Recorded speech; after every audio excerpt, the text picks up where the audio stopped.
C'est une tribune. Bon, René Malville, est-ce que les propos du président de la République, il a raison le président de la République, on ne peut pas demander à une société de mettre un peu plus de douceur, de délicatesse et de décence dans les mots et d'accepter ce qui se dit dans les stades. Franchement, je vais vous dire un truc. Je suis nature peinture. Ce que dit le président de la République, je m'en bats les couilles. Il s'occupe de sujets beaucoup plus importants. Maintenant, je réponds à... Je ne sais pas qui c'est qui parlait des stades en Angleterre. Non, mais... vous savez en Angleterre comment ils ont éradiqué tout ça? Ils ont mis les prix des places est exorbitant. Le prix des places en Angleterre est exorbitant. C'est comme ça qu'ils ont éradiqué le peuple, le vrai. Le peuple, le public populaire du football. Voilà comment ils ont éradiqué les choses en Angleterre. D'abord, ce que vous dites est une réalité. Simplement, soyez gentil, René. Il est 10h du matin. Parlez, c'est le président de la République. Je retire pour vous les mots que vous venez de dire. Vous pouvez pas. On ne dit pas ça du président de la République, quoi qu'on pense du président de la République. Je vais vous dire un truc. Avec les gilets jaunes, moi je suis un gilet jaune. J'ai dit autre chose que ça. Oui, bon, je suis d'accord avec vous, mais bon, c'est pas le débat. Au contraire, je pense que René Malville devrait saluer les propos du président, puisqu'il n'adopte pas une réponse radicale. Exactement. En plus, elle est nuancée. Il ne parle pas d'augmenter le prix des places au stade. Il parle de travailler avec les clubs, de sensibiliser les footballeurs amateurs. Donc on parle de travail d'éducation. Il est comme Chris Mann. Mais le président de la République, madame, le président de la République, il est comme Chris Mann, il est dans le parler, il peut pas dire oui, il prend pas de position. Il dit quelque chose que tout le monde pourrait dire. Voilà. Bon, je rappelle quand même que le président de la République, mais après, moi je vais vous dire un truc, on n'éradiquera jamais ces mots, surtout, comme disait tout à l'heure à juste raison Darmon, si vous stigmatisez les gens qui le disent, vous arrêterez jamais des millions de spectateurs de gueuler ce qu'ils ont gueulé dans le stade, ou alors vous allez arrêter les matchs. D'accord, non, s'il vous plaît. René, coupez René, parce qu'autrement je ne peux plus parler. Donc, bon, voilà. Il y a un petit décalage toujours en plus. Bon, je rappelle à René quand même que le président de la République est supporter de l'Olympique de Marseille. Je voulais qu'on écoute Roxana Maracineanu, parce que c'est historiquement, si j'ose dire, tout est parti d'elle. C'est-à-dire qu'elle est venue dans le Parc des Princes, elle a dit « Oh là là, j'ai entendu des choses que je ne devais pas entendre ». Comme tous les ministres des Sports, je le dis à chaque fois, ils arrivent dans le sport. Au bout de 15 jours, ils comprennent qu'ils sont ministres du football, parce que s'ils parlent du ping-pong, tout le monde s'en fiche. René Malville, après je vous donne la parole, parce que René Malville, comme il est en duplex, c'est toujours difficile d'établir la liaison. Bon, René, là où je vous suis pas, ça serait simple de bannir ces mots-là, comme ça tout le monde serait content. Je veux dire, moi je veux pas donner des leçons, je suis pas professeur de morale, mais bon, vous vous dites, voilà, on arrête avec ces mots. Ça serait un pas, si vous voulez, vers ceux qui se sentent blessés par ces mots, et il y a aussi des gens qui le sont, donc vous dites, bah effectivement, on changera de vocabulaire, on dira plus, je le répète, enculé, on dira plus tapette, on dira plus tarlouse, on dira plus ces mots-là. C'est quand même pas non plus vous demander la mer à boire de dire ça. Mais qui se sent blessé? Mais qui se sent blessé? J'entendais la femme là, qui est du Havre. Oh, vous me laissez parler. Hein. J'entendais la femme qui est du Havre, là, qui racontait que dans le Haut-Havre, il y a 30 ou 40 ans, il y avait de la violence. Mais qu'est-ce que tu racontes?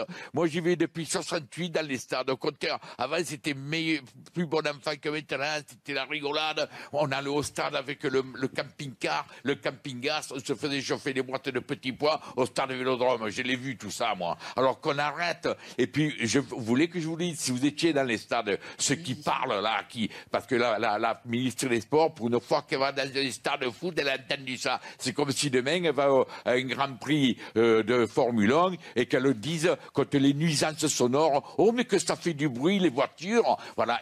C'est des gens, ça, qui n'ont jamais été élus, qui sont jamais sortis. Et puis, je vais vous dire, moi, ça fait 50 ans que j'ai fait de la politique. À 25 ans et 29 ans, j'ai été élu dans la municipalité de Gaston de Fer. Donc, un homme politique qui m'a appris la politique. politique. Si vous saviez pour arriver à leur poste, là, alors là, ils passent par des endroits où autre que dévoyés, et je le sais, et comme me disent pas non, alors qu'ils viennent pas nous emmerder, parce que moi, dans les stades, ceux qui vont dans les stades, vous savez, quand il y a 60 000 personnes dans le stade Vélodrome, il y en a des homosexuels, et il y en a des lesbiennes, et c'est mes amis. Il y en a une qu'on devait aller venir à une émission dans une semaine, elle a refusé parce qu'elle a dit j'ai pas envie d'engraisser une polémique.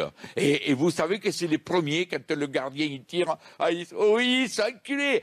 J'ai vu des homosexuels et des lesbiennes gueuler ça, parce que pour eux, c'est pas un truc homophobe, comme elle a dit. Je sais pas qui tout à l'heure, enculé, je vois pas qu'il y a de homophobe, PD, c'est des mots qui s'envolent. René, PD, non mais le problème, il y a les René, le souci est, franchement, moi je vous aime beaucoup, vous le savez bien, parce que vous êtes un pur, un sincère, un authentique, et vous êtes avec l'OM depuis toujours, mais comprenez que la société change, que comprenez qu'il y a des gens, ce qu'on pouvait dire, enfin je l'ai dit il y a 10 minutes, qu'on disait il y a bien, hein. Mais les choses, elles changent. Alors, Gérard Carrérou s'est pas exprimé, mais je voulais juste vous faire écouter, par exemple. Mais vous savez pourquoi elle change? Écoutez, je vais vous dire pourquoi elle change. Oui. Je vais vous dire comment elle change, la société. À juste raison. Vous avez raison, le stade, c'est devenu un exutoire, tellement la société a changé, et que les gens se font chier, qui souffrent, parce que de cette liberté qu'on leur enlève tout le temps. Et le stade est devenu un exutoire. René Malville, René. Ils ne peuvent plus s'exprimer, parce qu'ils n'ont plus le temps, plus rien. René, voilà. Je vais vous citer un exemple. Et vous êtes et j'espère que vous allez être d'accord avec moi. Ouais. Quand j'étais enfant, on achetait des têtes de nègres. C'était un petit bonbon. Une pâtisserie. Ouais, bon. Aujourd'hui, on n'achète plus de têtes de nègres parce que le mot nègre, chacun a compris qu'il est connoté et raciste. Donc la société, elle change par les mots. Permettez-moi de vous le dire. Donc ça, c'est un exemple qui fait que vous pouvez bannir de votre vocabulaire des mots comme PD, tarlouse. Enfin, je mieux de se changer par les actes de la société. Une parole libre à présent justement sur ce sujet, sur ce débat. On va prendre la direction de Marseille pour vous retrouver. René Malville, vous êtes le supporter emblématique de l'OM. Nos téléspectateurs vous connaissent bien. René Malville, on vous a entendu ce matin avec notre ami Pascal Praud. Le débat est posé, on voit que les positions sont contradictoires. Est-ce que vous dites plus largement que l'époque a changé, qu'on ne peut plus faire semblant de ne plus entendre ces chants dans l'enceinte d'un stade aujourd'hui? Je ne dis pas du tout ça. Vous savez, ce n'est pas 4 ou 5 personnes au sommet de l'État, l'autre de la fédération, qui vont changer les choses d'un coup de baguette magique. Je suis d'accord avec le gars de la Fédération nationale des supporters qui a dit où on discute de tout, où on discute de rien. Ils ont raison. Nous, les revendications, elles ne sont pas à la carte de ces messieurs en haut qui ont envie de décider.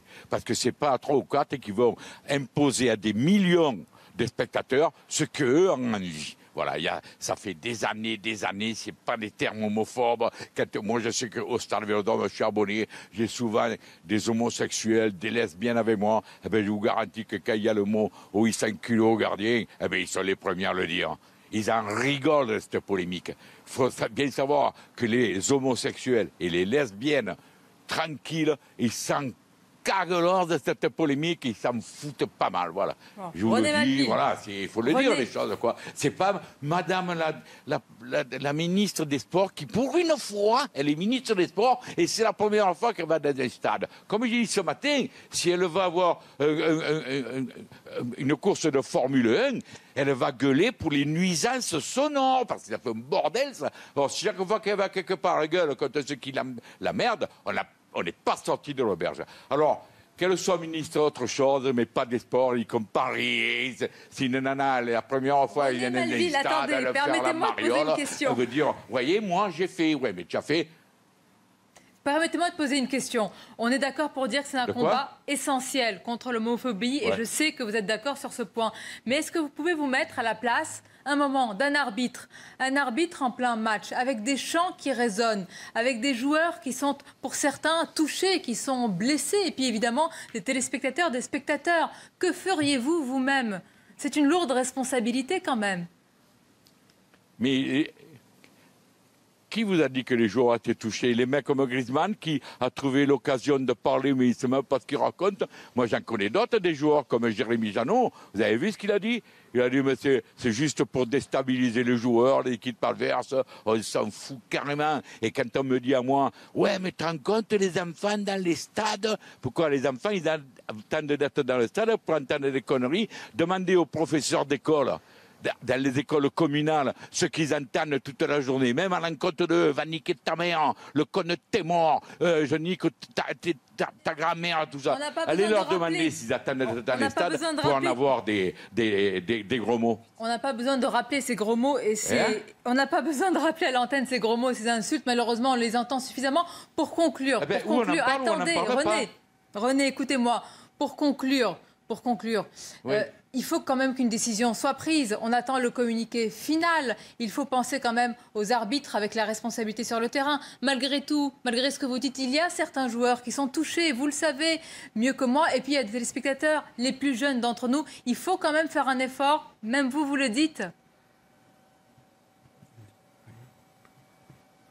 Donc, moi, s'ils veulent bien faire un effort, mais le stade, c'est un exitoire. Et à Marseille, il n'y a jamais eu d'attaque homophobe, jamais eu d'attaque raciste, il n'y a jamais rien eu. C'est rentré. Vous savez, il n'y a pas mieux comme les comiques pour parler des choses sérieuses. Écoutez un petit peu le sketch de Patrick Bosso, l'accent marseillais, écoutez un petit peu Eli Kakou, Coluche, les sketchs qu'il faisait. Eh ben, ils en rigolaient, et si on en faisait moins de bordel, si on stigmatisait moins ce genre de trucs, eh ben peut-être qu'à la longue, ça s'estomperait. Mais on en parle tellement que les mecs qui ont envie d'aller à l'encontre de tout, eh ben ils vont continuer. Tout ça parce que 3 ou 4 personnes en haut de l'État ont décidé que ce matin, il fallait plus dire ça. Non, mais René, merci René Malville. Jeudi, j'ai prévenu les téléspectateurs, parole libre. Salam à tous et à toutes, salut à tous et à toutes, shalom à tous et à toutes, j'espère que vous allez tous et toutes bien. Donc, après cette masterclass de ce blanc alpha, je vais essayer de rajouter 2-3 petites choses. Donc, premièrement, moi je pense, c'est qu'un avis personnel, c'est subjectif, qu'il y a une jalousie autour du foot en général, le fameux court derrière un ballon, etc., etc. Le problème, c'est que il y a beaucoup de gens qui aiment ça. Ça rapporte beaucoup, beaucoup d'argent, donc beaucoup de popularité, beaucoup de succès. Le foot est le sport le plus populaire au monde. Ça, c'est factuel. C'est le sport préféré de ta célébrité préférée. Peu importe le sport qu'il fait, peu importe son truc, c'est le foot qu'il préfère. Bref. Et cela ne plaît pas, bien sûr, de notre cher pays qui est la France, qui est un peu allergique à l'argent. Cela ne plaît pas à nos chers ministres. Et je vais glisser dans ma deuxième théorie. Donc, vu que, on va dire, c'est une femme, je ne dis pas que les femmes n'aiment pas le foot, bien évidemment. Il y en a plein, j'en connais plein qui aiment le foot. Mais vous savez que dans certains foyers, il y a des problèmes par rapport à des matchs de foot, mon mari, si, mon mec ça, mon copain, le foot, etc., etc. Mais vous allez voir là où je veux en venir. Vous savez, nos chères femmes, elles ne dorment jamais quand elles sont rancunières ou quoi que ce soit. Peut-être que la ministre, là, Marie-Céa Arnaout, là, excusez-moi d'avoir mal prononcé son nom, peut-être qu'elle a eu une déception amoureuse par rapport à son ex-mari ou son ex-copain qui est un amoureux de foot, qui privilégie le foot avant elle. Peut-être qu'elle en a fait une vengeance personnelle. Vous savez, nos chères femmes sont des êtres émotionnels. La raison, c'est pas trop leur fort, quoi. Elles ont d'autres qualités que nous, on n'a pas. Mais ça, c'est pas trop leur fort. C'est pas du sexisme. Vous savez, moi, je suis pas sexiste, parce que ma mère était une femme, quoi. Bientôt, on va devoir se prononcer, on va devoir dire ça, quoi. Non, mais sérieusement, ça, c'est une théorie comme ça. Je sais pas, dites-moi ce que vous en pensez. Donc du coup, vu qu'elle ne gratte pas d'argent là-dessus par rapport au foot, bah, elle aussi, elle veut rentrer dans le cercle. Et voilà. Et ensuite, par rapport à l'homophobie, le racisme, etc. L'homophobie, bien évidemment, moi je lutte. Je lutte. Moi je lutte contre toute forme de violence. Celui qui veut être homosexuel, celui qui est homosexuel, faut le laisser tranquille. Des fois, on m'envoie des vidéos de gens qui se font agresser parce que sont LGBT ou je ne sais pas trop quoi. Je ne comprends pas. Ces gens-là sont des sauvages ou peut-être qu'ils sont mal dans leur peau ou s'ils veulent devenir comme eux, je sais pas. Mais ça, je le condamne, mais à 150%. J'ai déjà travaillé avec des homosexuels, j'ai déjà été sous leurs ordres, il n'y a pas de problème là-dessus. Maintenant, moi, je comprends pas, encore une fois, pourquoi nous, les Noirs, on vient être mêlés dans ces histoires d'homophobie, etc. C'est-à-dire on va nous dire, oui, il n'y a pas de hiérarchisation entre le racisme et l'homophobie et tout. Enfin, nous, on vous a rien demandé encore. En tant que Noirs, nous, on vous a rien demandé, en fait. Pourquoi vous voulez toujours parler de nous, en fait? Pourquoi vous voulez toujours parler de nous? Et en plus, le plus pervers, c'est-à-dire qu'en fait, en tant que Noirs, on nous dit oui, en gros, nous, en fait, on est un produit du progressisme, en fait. C'est-à-dire que être noir en 2019, c'est une mode, en fait. Tu sais, en fait, c'est dire que le noir, il existe que depuis quelques années, en fait. Je ne sais pas si vous voyez ce que je veux dire. Excusez-moi, hein, je m'éparpille dans tous les sens, mais si vous ne comprenez pas, essayez de la re-regarder, le passage là, que je suis en train de dire. Parce que c'est très important.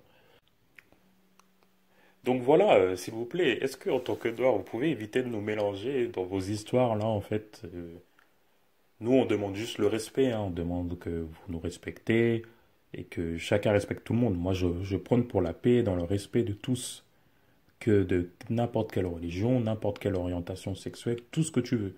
Juste ça, moi. Ça peut paraître bisounours des magots, mais c'est sincèrement ce que la plupart des Noirs recherchent. Sérieusement. Je voulais rajouter une dernière chose avec nos chères femmes. C'est pour ça qu'on vous aime en fait. C'est-à-dire qu'il y avait la Coupe du Monde de foot là féminin. C'est sûr que ça vous a pas échappé. Et voilà, toute la propagande et tout ce qui s'ensuit. Et il y avait une joueuse américaine qui voulait le même salaire que, que les footballeurs hommes. Mais t'es qui en fait? Excusez-moi. Non mais... en fait, t'es qui? Donc voilà, en fait, déjà, on ne te connaît pas. Donc, qui te dit de ne pas te connaître, t'es pas assez célèbre pour toucher autant d'argent que Cristiano Ronaldo ou Messi ou tout ce que tu veux. Donc, les célébrités femmes comme les Beyoncé, etc., elles gagnent largement plus que Jul. C'est, voilà. En gros, c'est l'offre et la demande, c'est tout. Bref, c'était un peu sportif, mais j'avais besoin de m'exprimer là-dessus. On va y revenir un peu en détail plus tard, Inch'Allah. Allez, à plus tard. Peace à tous et à toutes.